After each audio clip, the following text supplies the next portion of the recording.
Olá, futuros técnicos em finanças. Estamos hoje para mais uma aula de Direito Tributário. Sou a professora Emi, estou aqui com a professora Anabela. Olá, professora. Saudações a todos. Como a professora Emi disse, bem-vindos à última aula de Direito Tributário. Ah, que triste, né? Tão gostoso o Direito Tributário. Hoje nós vamos rever todos os nossos conteúdos e no finalzinho nós temos a avaliação. Então prestem atenção em todos os tópicos que serão destacados para que vocês possam fazer uma avaliação bem sucedida e obter maior quantidade de conhecimento possível para atuar aí como futuros técnicos de finanças.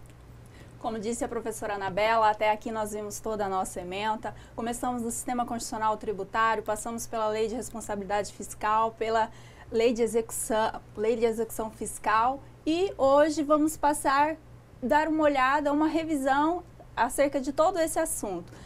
Procuramos atingir todos os nossos objetivos, dentre eles apropriar as noções do Sistema Constitucional Tributário, definir a importância e o alcance das imunidades tributárias, dentre outros, e esperamos ter atendido a todos eles. E não se preocupem, podem ficar calmos que nossa prova estará muito fácil. Logo, logo vocês poderão estar degustando dessa possibilidade de fazê-la e sair daqui vencedor. Vamos então ao conceito de direito tributário? Para Hugo de Brito Machado, é o ramo do direito que se ocupa das relações entre o fisco e as pessoas sujeitas a imposições tributárias de qualquer espécie, limitando o poder de tributar e protegendo o cidadão contra abusos desse poder. Então, o conceito de tributário é bem amplo porque visa atingir os objetivos fundamentais da República Federativa do Brasil, previsto no artigo 3º da Constituição Federal, que são eles: construir uma sociedade livre, justa e solidária, garantir o desenvolvimento nacional, erradicar a pobreza e a marginalização e reduzir as desigualdades sociais e regionais, promover o bem de todos, sem preconceitos de origem, raça, sexo, cor, idade e quaisquer outras formas de discriminação. Então, é através do direito tributário que nós teremos orçamento, tributos, valores suficientes para atingir aos objetivos da República Federativa Nacional, da República Federativa Brasileira. Então, nós vimos aí, está previsto no artigo 3º da Constituição Federal. Vamos ao Sistema Tributário Nacional. Creio que vocês lembram que o Sistema Tributário Nacional é um conjunto de normas. E esse conjunto de normas parte da Constituição Federal. Então, nós temos que todo o arcabouço do Sistema Tributário Nacional parte da Constituição Federal. É nela que nós temos as competências, nela nós temos as imunidades. Ela traz diversos fatores referentes ao Sistema Tributário Nacional. Então, as demais leis partem da nossa Constituição Federal, que é a Carta-Mãe. Nela está, então, o CTN é baseado nela, o CTN é uma lei complementar, ele é, na realidade, uma lei ordinária material, recepcionado pela Constituição Federal como lei complementar. Então, da Constituição Federal nascem as leis complementares, as leis ordinárias, as medidas provisórias e as demais normas secundárias. Lembrando que o CTN é o Código Tributário Nacional, é a Lei 5.172 de 66. Nós temos aqui agora uma nuvem com as espécies de tributos. Nós temos os impostos, as taxas e as contribuições de melhoria. Esses, numa visão tripartite, estão previstos no artigo 145 e 145 da Constituição Federal e artigo 5º do CTN. E mais no artigo 149 nós temos o empréstimo compulsório e as contribuições sociais, 148 e 149. Então, nós temos aqui uma disposição pentapartite. E dentro dessas espécies, nós temos que os impostos têm a competência comum, as taxas comum e as contribuições de melhoria também são comum. Já os empréstimos compulsórios, a competência é privativa da União e também as contribuições sociais. Lembrando que os impostos, a competência é comum quando se estiver falando de modo abrangente, em sentido amplo, sem especificar cada um dos impostos. Se eu disser imposto IPTU, eu então estarei falando privativamente em relação ao município. Se for imposto de renda, privativamente da União. Elas terão competência comum quando eu me referir ao sentido amplo, apenas impostos.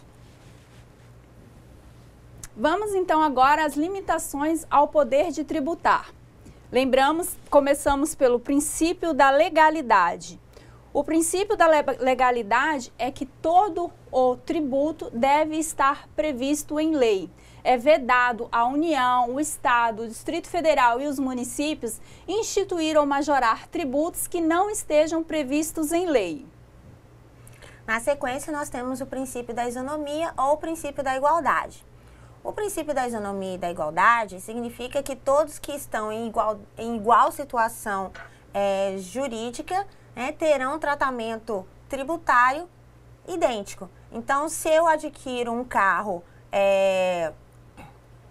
de luxo, a professora Emi também adquire um carro de luxo, o mesmo imposto que é o IPVA será cobrado na mesma situação. Não vai haver um imposto para ela diferente para mim. Então, se a situação jurídica é a mesma, não pode haver diferenciação na cobrança do tributo ou na imposição do tributo. Isso configura o princípio da isonomia ou igualdade em termos jurídicos. A seguir, nós temos o princípio da anterioridade. Aqui nós vimos que tem o princípio da anterioridade anual, que é vedado cobrar um tributo que a lei tenha sido instituída no mesmo exercício financeiro. Lembrando que o exercício financeiro começa em 1º de janeiro e termina em 31 de dezembro. E a anterioridade nonagesimal, que compreende aos 90 dias. Ele, após a instituição da lei, será cobrado após 90 dias. Então, digamos que hoje o Estado de Rondônia crie uma lei instituindo o ICMS instituiu em fevereiro desse ano. Nesse caso, se for instituída em fevereiro desse ano, ela será cobrada a partir de 1º de janeiro de 2017. No entanto, se em novembro desse mesmo ano for instituído um ICMS, o Estado de Rondônia criar uma lei de ICMS, só poderá ser cobrado a partir de fevereiro do ano seguinte, tendo em vista que tem que obedecer aos dois princípios, da anterioridade anual e da anterioridade nonagesimal. Correlatos, temos o princípio da irretroatividade. Em que consiste o princípio da retroatividade? O princípio da retroatividade significa que não pode haver tributação com relação a fatos passados. Então, são correlatos ao da anterioridade. Tem que ter uma previsão legal e correlato com o da legalidade. Tem que ter essa previsão legal. Essa previsão legal, ela tem que ter um certo período para entrar em vigor, para que o cidadão não seja pego de surpresa. E aí tem o princípio da irretroatividade, ou seja, essa nova lei, esse novo tributo, esse novo imposto, ele não vai retroagir, ele não vai alcançar fatos passados, só a partir do momento da edição da lei. Então, a lei tributária, ela não retroage para alcançar fatos gerados no passado, só fatos futuros. Ainda seguindo, temos a vedação ao confisco, ou seja, a União, o Estado, o Distrito Federal não poderão instituir impostos com o interesse de confiscar os bens. Se eu tenho uma propriedade, o ITR dessa propriedade não poderá ser tamanho que gere um confisco desse meu bem. Então, não poderá haver, vedado a cobrança com fins confiscatórios. Não obstante, nós temos o princípio da liberdade de tráfego. O que consiste o princípio da liberdade de tráfego? Nós temos tributação sobre vários elementos da nossa vida. Inclusive sobre importação, exportação, o trânsito das mercadorias, porém, a liberdade de ir e vir do cidadão não pode ser tributada. Então, quer dizer, o meu direito constitucional de locomoção não pode ser tributado. Ah, professora, mas tem tributo sobre a passagem do ônibus, a passagem do avião. O serviço pode ser tributado. A minha liberdade de ir e vir não pode ser trancada ou limitada por um tributo. Então, a liberdade de tráfego significa que qualquer legislação tributária não pode impor um tributo, um imposto, uma taxa, uma contribuição, qualquer que seja a forma de tributo, sobre a minha locomoção, sobre a minha liberdade de ir e vir. E, por fim, temos a capacidade contributiva. Em regra, os tributos deverão ser cobrados de acordo com a nossa capacidade contributiva. Um exemplo aí, o imposto de renda, que existe várias faixas de contribuição em relação a ele. E devemos lembrar que nenhum desses princípios são absolutos. Eles se interrelacionam, tem uma relação entre eles. Espécies tributárias, conceitos e características de tributo. De acordo com o artigo 3º do CTN, tributo é toda prestação pecuniária compulsória em moeda ou cujo valor nela se possa exprimir, que não constitua sanção de ato ilícito, instituída em lei e cobrada mediante atividade administrativa plenamente vinculada. Portanto, é toda prestação pecuniária compulsória, ou seja, uma prestação em dinheiro, uma prestação em forma monetária, né? Significa em pecúnia. Então, pecuniária significa em espécie, em dinheiro. E ela é compulsória porque ela é editada independente da vontade do cidadão, independente de eu querer ou não atuar sobre um determinado tributo. Então, por isso que ela é compulsória. Em moeda cujo valor nela se possa exprimir. Ou seja, eu tenho que ter uma moeda, eu tenho que ter essa expressão em formato de espécie monetária, em dinheiro, né? Nem sempre, teve uma época no Brasil que nem sempre foi em fator monetário, em fator de moeda, mas ela deve ser configurada ou então ajustada para que essa referência seja em moeda, que não constitua sanção de ato ilícito. Então, não pode ser uma sanção, não pode ser uma pena, não pode ser um débito, não pode ser uma multa. Então, não tem o caráter de penalidade. Ela tem o caráter de contribuição, tem o caráter de que o cidadão vá contribuir com a arrecadação de fundos para o Estado, para que esse Estado possa retorná-los através das medidas de garantia dos direitos individuais e coletivos. Então, não constitui sanção e não advém de uma prática infracionária do cidadão. Advém de uma prática que ele está condicionado pelo Estado.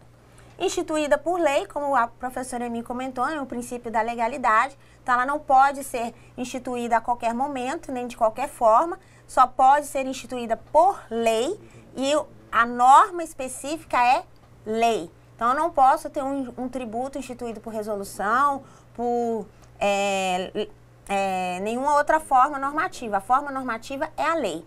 E, por fim, cobrada mediante atividade administrativa plenamente vinculada.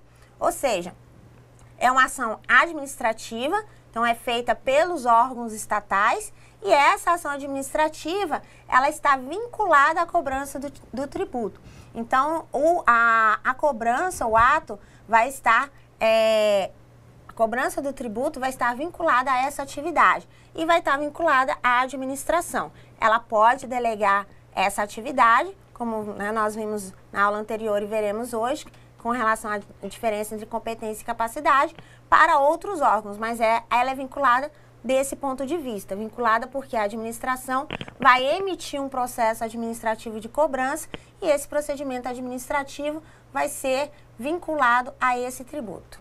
Agora que já conhecemos os conceitos e as características dos tributos, vamos a cada um deles. Espécies tributárias.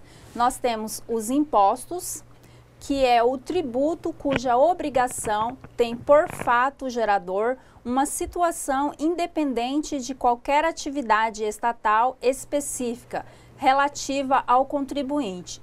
Então, de acordo com o artigo 16 do CTN, o imposto é uma situação independente, Ou seja, nós não dependemos do Estado para que nós venhamos a pagar o imposto. Se hoje eu tiver renda, eu pagarei imposto de renda. Se eu adquirir um veículo automotor, eu pagarei IPVA. Então, não há, por parte do Estado, nenhuma intromissão. Sou eu que decido ter, então, a partir do momento que eu tenho, eu pago. O imposto parte de mim. É uma situação independente do Estado. Então, vamos reler esse conceito, que ele é muito importante. O imposto é o tributo cuja obrigação tem por fato gerador uma situação independente de qualquer atividade estatal específica relativa ao contribuinte. E os impostos podem ser da União, no caso o imposto de renda, imposto de importação, imposto de exportação, imposto de produtos industrializados, impostos de operações financeiras e imposto de territorial rural. Nós temos, então, os impostos decorrentes do Estado, que é o imposto sobre transmissão causa-mortes, o imposto sobre veículos automotores e o imposto sobre circulação de mercadorias e serviços. E dos municípios, nós temos o imposto sobre serviços, o imposto, o IPTU e o ITBI, que é de transmissão de bens imóveis. E o Distrito Federal, como é um ente específico, tem os impostos, né? O imposto de transmissão causa-mortes, o IPVA, que é o imposto de veículos automotores, o imposto de circulação de mercadorias e serviços, o imposto de serviço, o imposto predial territorial urbano e o imposto de transmissão de bens imóveis. E nós temos as taxas. É o tributo que tem como fato gerador o exercício regular do poder de polícia ou a utilização efetiva ou potencial do serviço público específico e divisível prestado ao contribuinte ou posto à sua disposição, de acordo com o artigo 77 do CTN. Exemplos, nós temos a taxa de alvará, a taxa de inspeção pelos bombeiros e a taxa de fiscalização. Nós estamos vendo aqui as espécies tributárias. Vimos primeiro os impostos e vimos quais são os impostos da União, do Estado, do Distrito Federal e dos municípios. Agora, nós lemos o conceito de taxas. E no conceito de taxas, nós vimos que a diferença entre ele e o imposto é que na taxa advém da União, advém do ente federado. Já o imposto depende do contribuinte. A taxa, vou citar um exemplo para ficar mais claro. Hoje nós temos a taxa de coleta de lixo.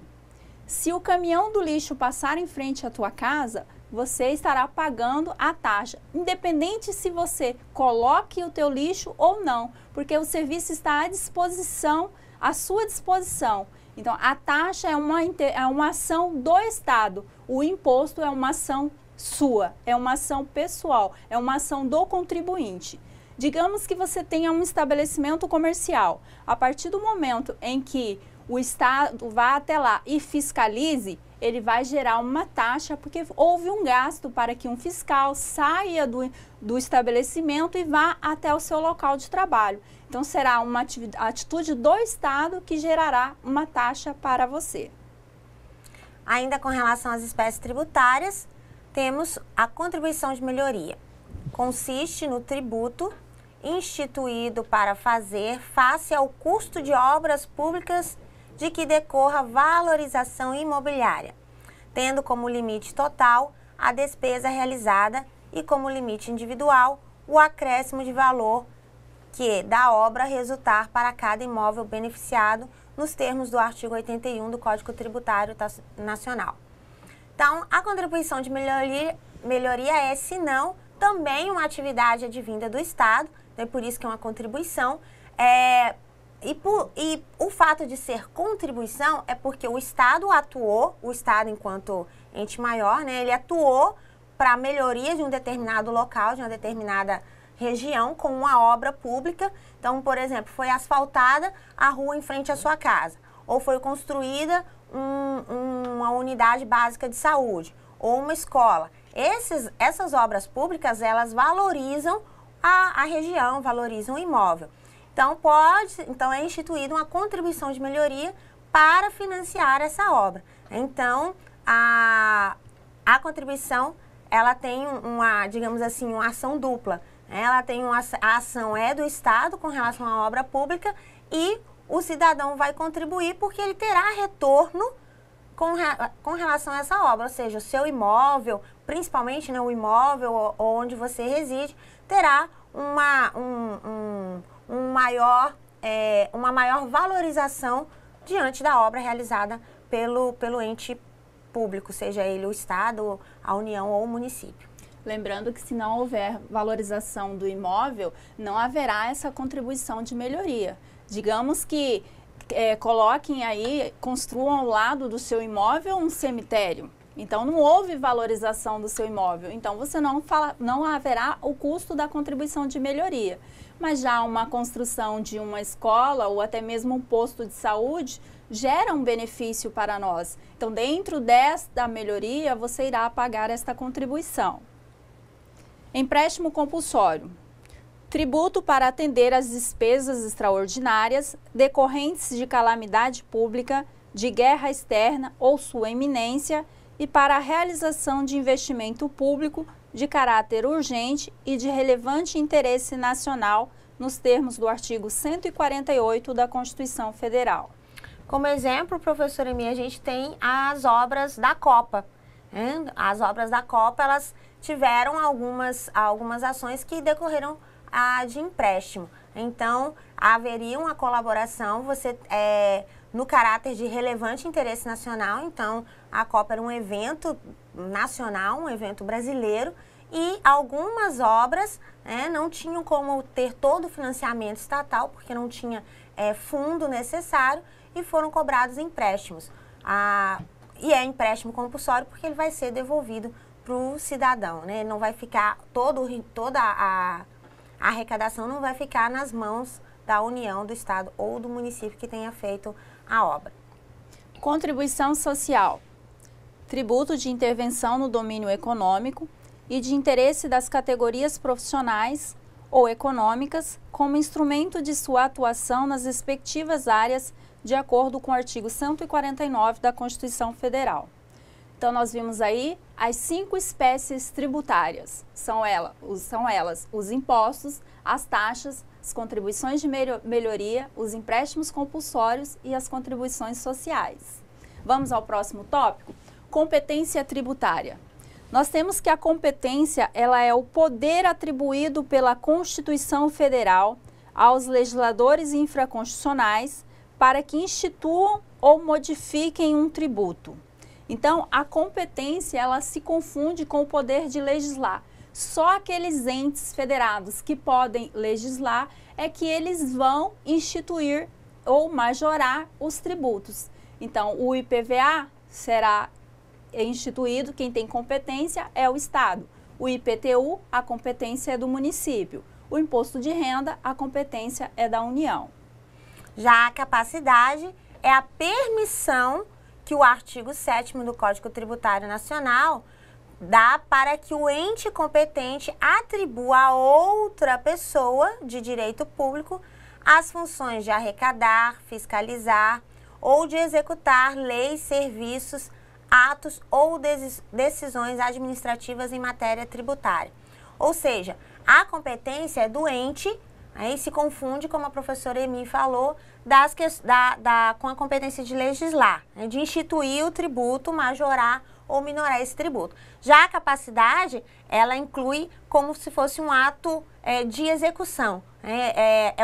A competência pode ser colocada, disposta pelo ente para que seja realizado por outro ente. Então, essa realização da atividade consiste na capacidade. A competência, como a professora Emi bem tratou, ela é o poder. Então, a capacidade não é o poder. A capacidade é o ato em si da execução, da fiscalização. Essas ações operacionais, digamos assim, elas podem ser delegadas pelo ente competente para um outro ente, um outro órgão público. E esse órgão público, portanto, vai ter a capacidade para executar ações, principalmente administrativas, com relação aos tributos. Então, consiste nos atos operacionais de fiscalizar, observar, arrecadar esses tributos. Então vamos à característica da competência tributária. Temos a facultatividade, quer dizer, fica facultado ao ente federado instituir quando ele achar conveniente. Até hoje nós não temos instituído o imposto de grandes fortunas. A União ainda não entendeu conveniente a sua instituição. Então é facultado, está ali, previsto na Constituição Federal. Quando o ente achar necessário, poderá fazê-lo. A privatividade consiste no fato de que só determinados entes têm a competência para instituir aqueles impostos. Então, somente a União pode tratar de determinados impostos, somente o município, somente o Estado. Então, essa privatividade significa que só esses entes podem tratar. E também a privatividade no sentido de que somente a União é que pode legislar sobre tributos, somente a União pode instituir os tributos. Então, é nesse sentido que você interpreta a competência tributária quanto à privatividade. E nós temos ainda a incaducabilidade. Nesse caso, quer dizer que não há prescrição, não há decadência, não caduca essa possibilidade de instituir. A inalterabilidade significa que a competência tributária não pode ser alterada, né, sobre qualquer situação. Então, a competência é instituída pela Constituição e, portanto, essa competência não pode ser alterada, por exemplo, por uma lei ordinária. Então, se houver alguma alteração, vai ser sobre a forma de emenda constitucional. Mas ela tem o princípio da inalterabilidade, que a competência não vai ser alterada. O que é competência privativa continua sendo competência privativa, o que é comum e aquela que é residual manterão-se dessa forma. E nós temos a irrenunciabilidade. Irrenunciabilidade quer dizer que nenhum ente poderá ter uma nova lei renunciando ao direito de cobrar aquele imposto, aquele tributo. A intransferabilidade significa que um ente não pode transferir essa competência a outro. Mas professora, vocês não falaram agora que tem a competência e tem a capacidade? Sim, a competência não pode ser transferida. Então, eu não posso transferir a minha competência de instituir um determinado tributo para a União, não posso transferir essa competência de legislar sobre esse tributo para o município, por exemplo. O que eu posso delegar é a ação operacional. A competência ela é intransferível. Então, a competência definida pela Constituição não pode ser transferida de um ente para o outro. Somente aquele ente a possui. Por fim, nós temos a indelegabilidade. A competência não pode ser delegada de um ente para o outro. Como a professora já disse, a capacidade pode. A União pode delegar que o município arrecade o ITR, sem problema nenhum.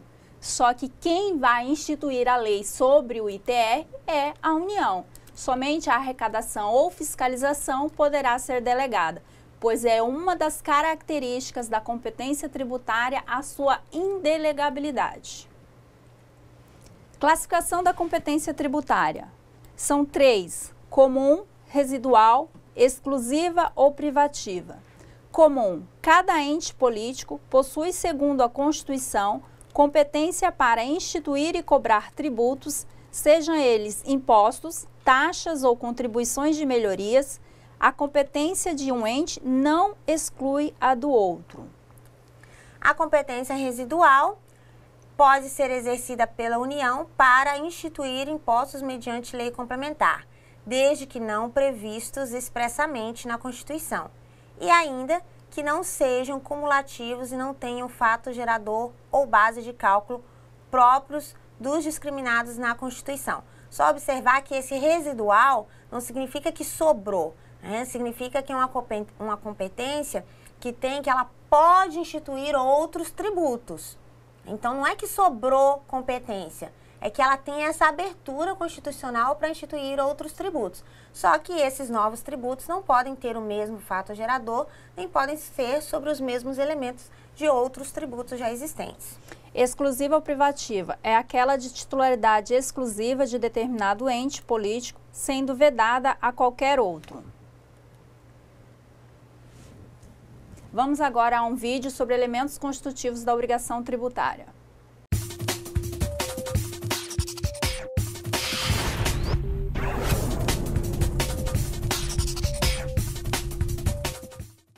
Olá, tudo bom?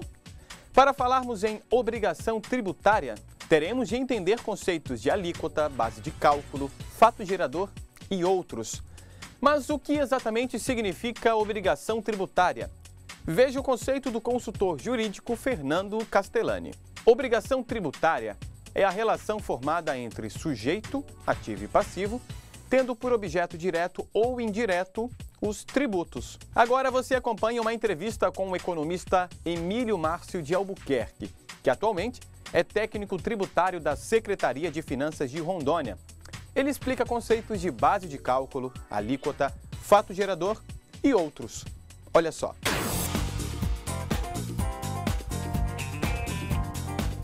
O fato gerador, ele acontece quando a lei prevê uma incidência, um fato, algo que vai gerar o imposto, a lei prevê, e nós na vida cotidiana a gente atua de forma que coincide com o que a lei estava prevendo. Por exemplo, no caso do IPVA nós temos como fato gerador a propriedade de veículo automotor. Então, automaticamente, ao você se tornar proprietário de um veículo automotor, você já realizou o fato gerador no caso do IPVA.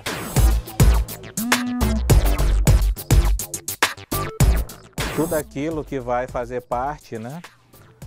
Tudo aquilo que será somado para se chegar ao valor total onde será aplicada a alíquota. Geralmente nós temos a base de cálculo e a alíquota. A alíquota incide em cima desse valor. Então, no caso da base de cálculo, por exemplo, de uma venda no supermercado, é a compra. Então, se você realizou uma compra de R$100, R$100 é a base de cálculo. E aí, dependendo do produto, a alíquota, né, ela varia, tem várias variações, ela vai incidir em cima desses R$100. Geralmente aqui no estado de Rondônia, né, a alíquota interna, geralmente na alíquota interna aqui, da maioria dos produtos é 17%. Então, se você adquire qualquer produto que a alíquota é 17%, você pega o valor que você gastou com aquilo e a alíquota, no caso, o valor seria a base de cálculo e a alíquota incide em cima desta base de cálculo.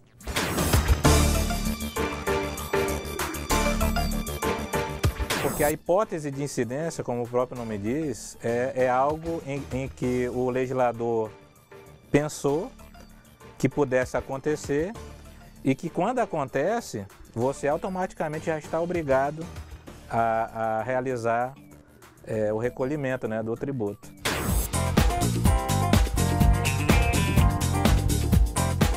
Então, você sabendo como que é calculado, você pode muitas vezes evitar pagar mais tributo.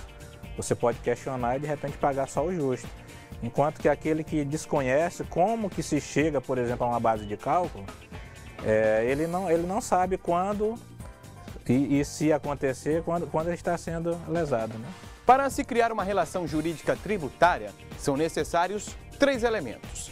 Sujeito ativo é o credor da relação, o ente político que pode instituir os tributos. Sujeito passivo é o devedor da relação, aquele que vai sofrer a invasão patrimonial. E o objeto é a prestação que o sujeito passivo se submete, o pagamento ou uma prestação de dar ou de fazer. Viu só como é importante estudar direito tributário? Bons estudos e até a próxima!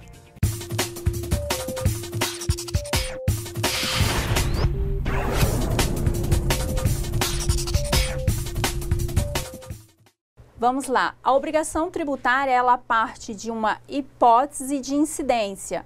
Lembram? Hipótese de incidência é a lei em abstrato. E a partir da lei em abstrato surge o fato gerador, onde um sujeito passivo irá realizá-lo e surgirá a obrigação tributária. E nós temos como elementos dessa obrigação tributária o sujeito ativo, que são os entes federados, União, Estado, Distrito Federal e municípios, e sujeito passivo, que é o contribuinte ou responsável pelo pagamento desse tributo.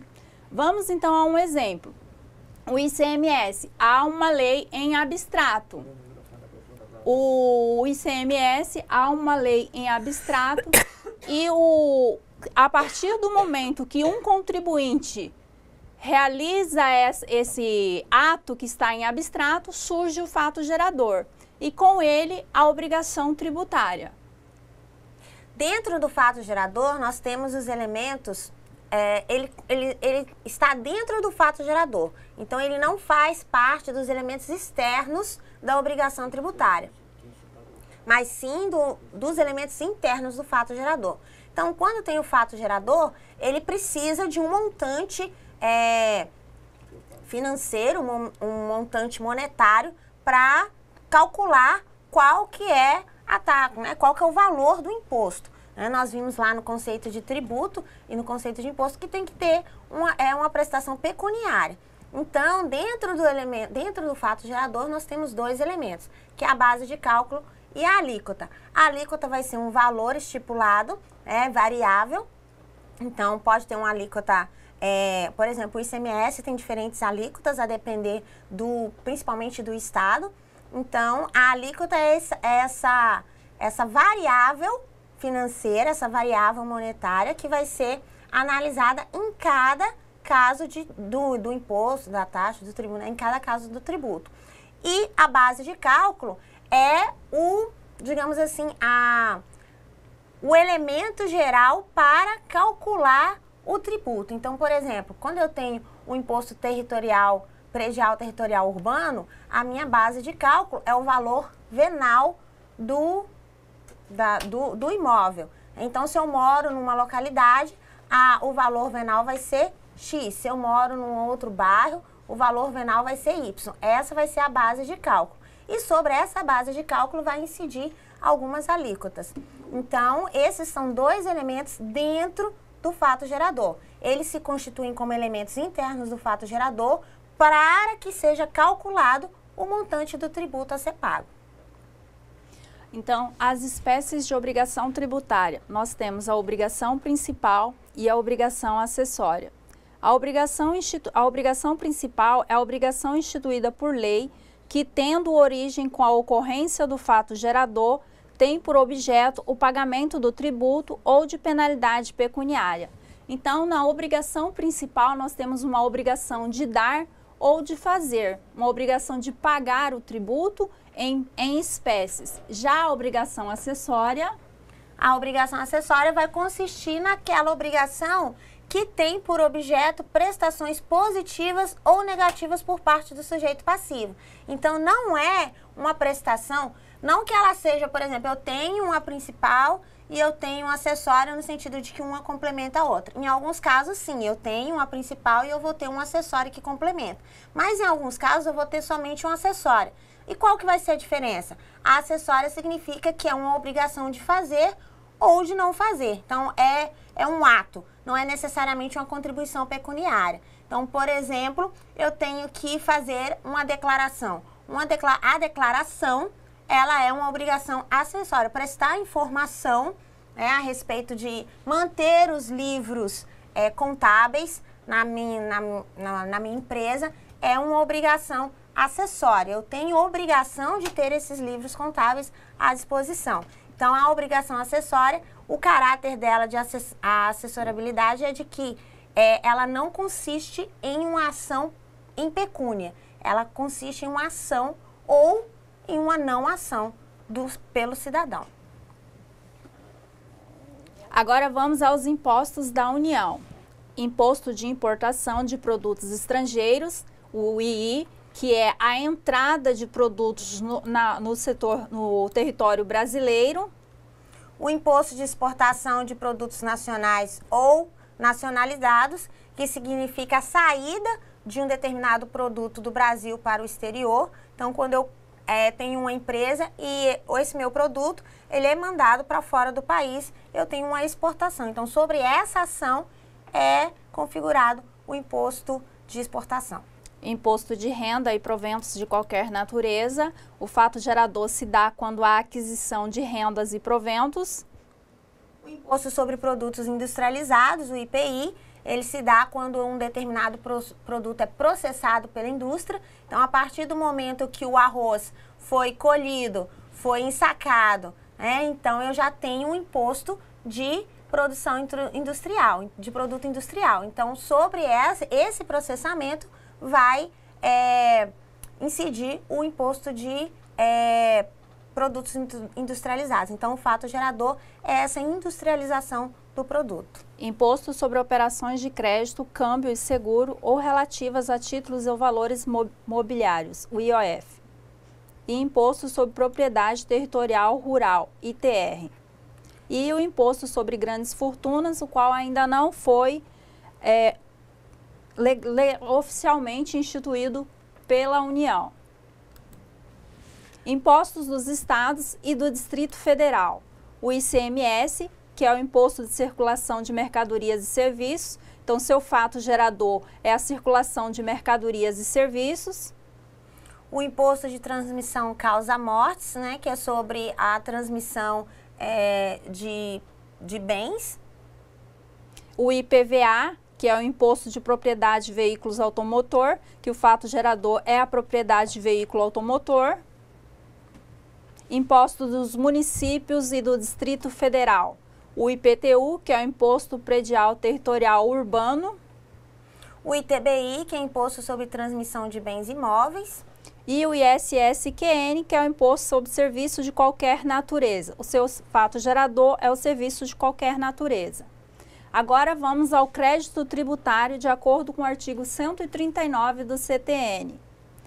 Ocorrido o fato gerador, nasce a obrigação tributária. Instante em que a obrigação tributária é quantificada pelo fisco, ocorre o lançamento, então nasce o crédito tributário.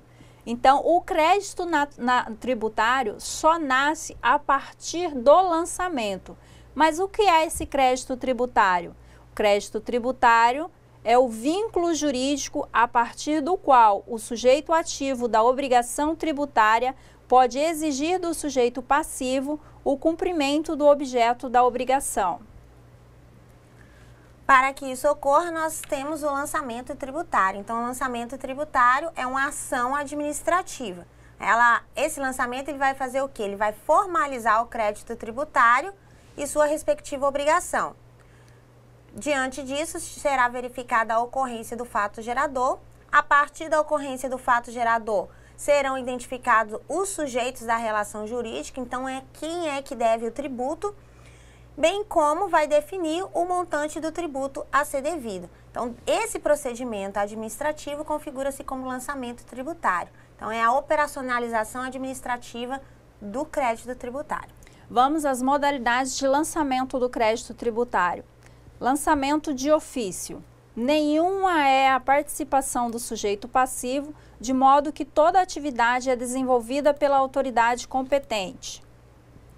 O lançamento por homologação, diferentemente, ocorre o inverso, pois toda a atividade de apuração, quantificação e recolhimento antecipado do valor devido é desenvolvida pelo sujeito passivo, cabendo à autoridade administrativa somente verificar posteriormente a regularidade de tal procedimento, como no caso do imposto de exportação e do imposto de importação.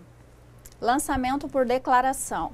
A atividade se materializa em conjunto, já que o sujeito passivo presta as informações de que o fisco necessita, cabendo a este efetuar o lançamento com base nas informações prestadas.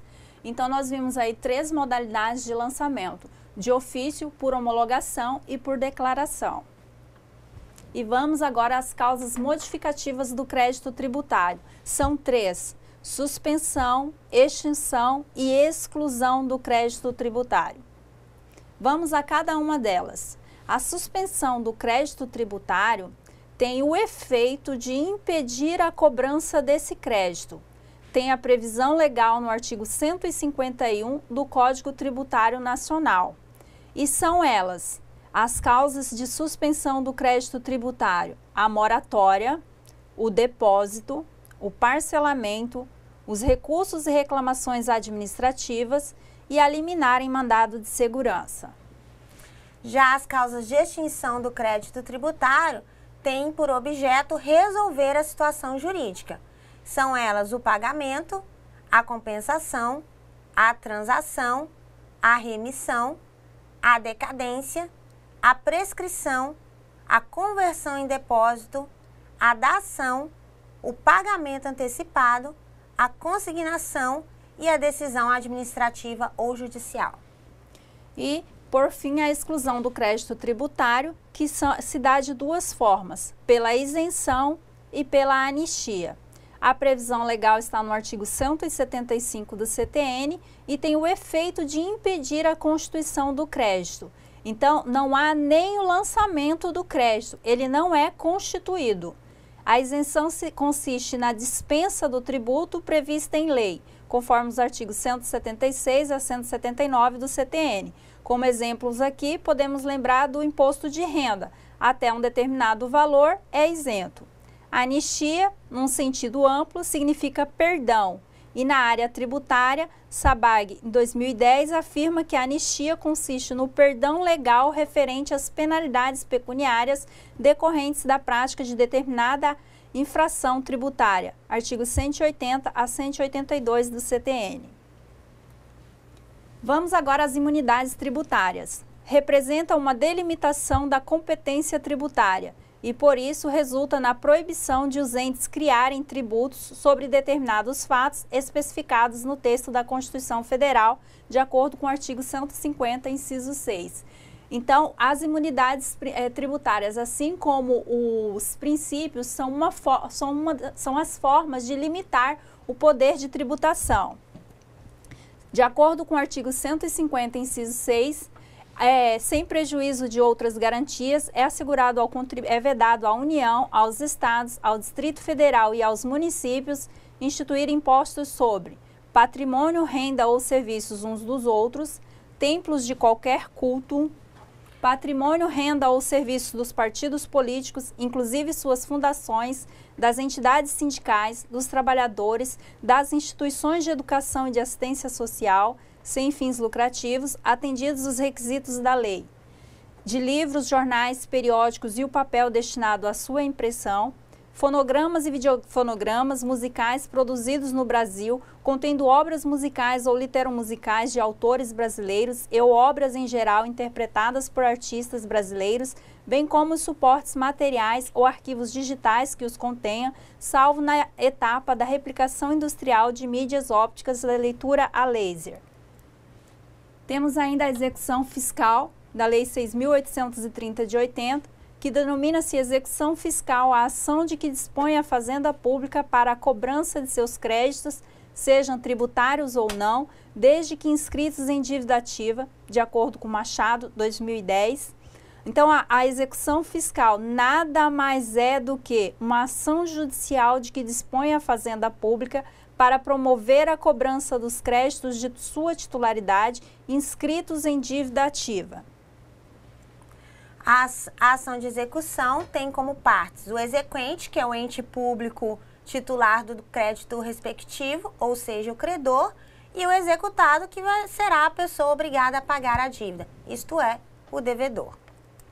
O conceito de dívida ativa está previsto no parágrafo 2º do artigo 39 da Lei 4.320 de 64, pelo qual dívida ativa tributária é o crédito da fazenda pública dessa natureza proveniente de obrigação legal relativa a tributos e respectivos adicionais e multas, e dívida ativa não tributária são os demais créditos da fazenda pública, tais como os provenientes de empréstimos compulsórios, contribuições estabelecidas em lei, multa de qualquer origem ou natureza, exceto as tributárias, foros, laudêmios, aluguéis ou taxas de ocupação, custas processuais, preços de serviços prestados por estabelecimentos públicos, indenizações, reposições, restituições, alcances dos responsáveis definitivamente julgados, bem assim os créditos decorrentes de obrigações em moeda estrangeira, de subrogação de hipoteca, fiança, aval ou outra garantia, de contratos em geral ou de outras obrigações legais.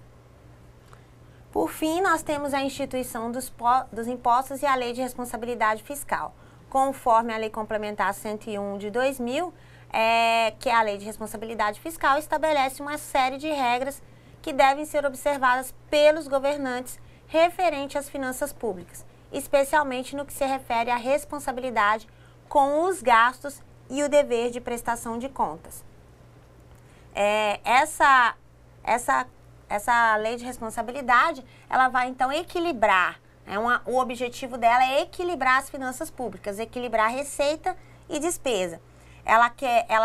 O intuito dela é que esse equilíbrio aconteça entre a arrecadação, que é dos tributos, os tributos constituirão o orçamento do Estado, né, do ente federado, e esse orçamento vai ser gasto mediante procedimentos. E ele deve fazer a prestação de contas.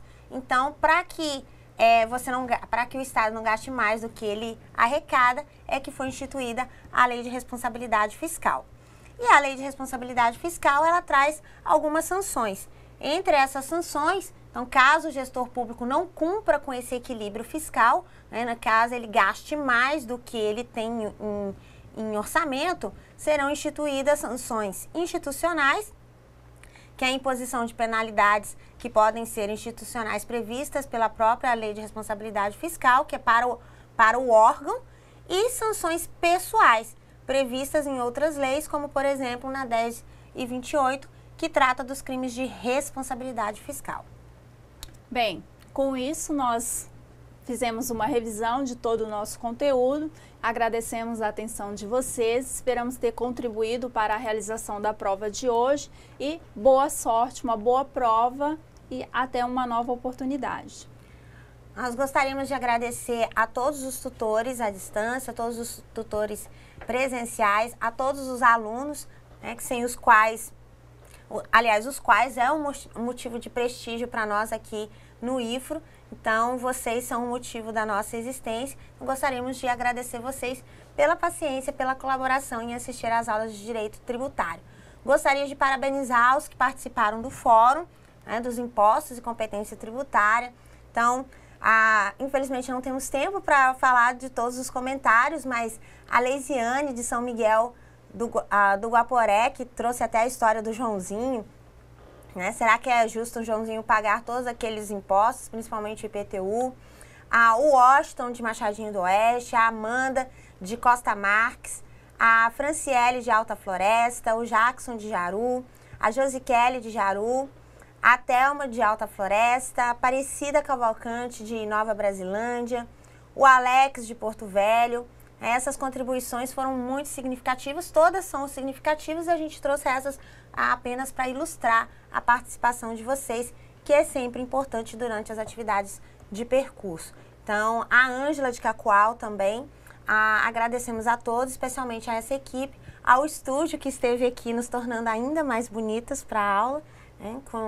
Então, fiquem, né, com a nossa despedida, aproveitem o momento para refletir, façam a prova com calma, não está tão difícil, tudo que está na prova nós tratamos aqui hoje, dica, e continuem aí com as demais disciplinas do curso, bonanças a todos, professora Emi, muito obrigada pela parceria, então foi uma alegria imensa revê-la nesta parceria.